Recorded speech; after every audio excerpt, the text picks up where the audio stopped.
Bonjour, je m'appelle Guy Tournalec, je suis formateur adulte dans le domaine du jardinage et aujourd'hui ensemble nous allons voir comment semer un gazon.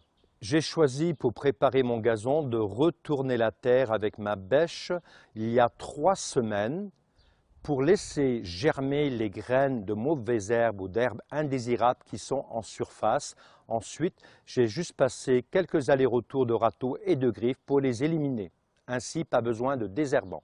Pour bien préparer votre pelouse, vous avez fait faire auparavant une analyse de terre pour savoir ce qui manquait dans votre sol, pour apporter exactement le compost qui manquait et l'engrais si nécessaire pour apporter juste ce qu'il faut, mais pas plus. Une fois retourné la terre, vous prenez l'outil qui s'appelle la griffe pour casser les dernières mottes de terre avec le côté de la griffe, puis avec les dents, vous finissez de casser les mottes.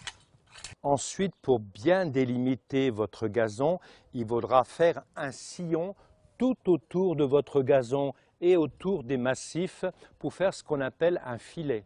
Pourquoi un filet? C'est tout simplement dans ce sillon, nous allons mettre une épaisseur plus importante de graines de gazon.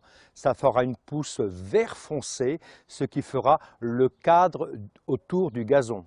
Le gazon que j'ai choisi est un gazon à pousse lente, très fin, pour ne pas passer mes week-ends à tondre. Vous avez cassé les mottes de terre avec la griffe. Maintenant, vous affinez bien le gazon avec le râteau. Et quand vous tenez le râteau, vous ne tenez pas piqué dans la terre pour éviter de faire de la tôle ondulée, mais vous le tenez bien droit. Le râteau sert juste vraiment pour fignoler. Avant de semer, il faut bien mélanger votre sac ou votre carton pour que le mélange de graines soit bien homogène. Et ensuite, vous semez à la volée à la hauteur de 30 grammes au mètre carré, d'abord dans un premier sens et puis vous croisez dans un autre sens avec une volée bien régulière des graines sur votre terre. Pour que les graines de gazon ne soient pas mangées par les oiseaux, les graines sont enrobées d'un produit qui empêche les oiseaux de les manger mais qui ne les empoisonnera pas.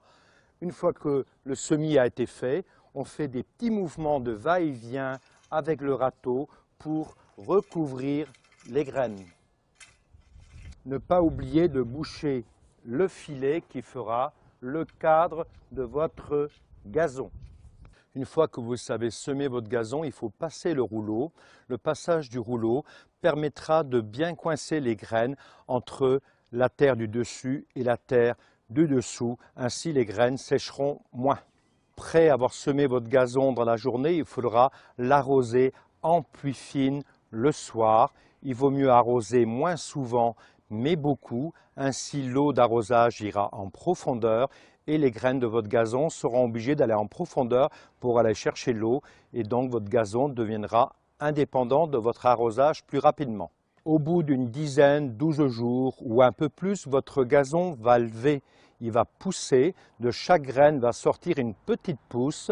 Il faudra alors, dès que le gazon aura 10 cm, 8-10 cm de hauteur, passer le rouleau pour casser la pousse.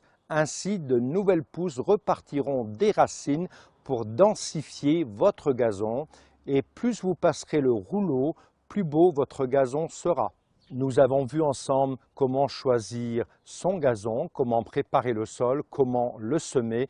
Maintenant, c'est à votre tour et l'idéal, c'est dès septembre prochain.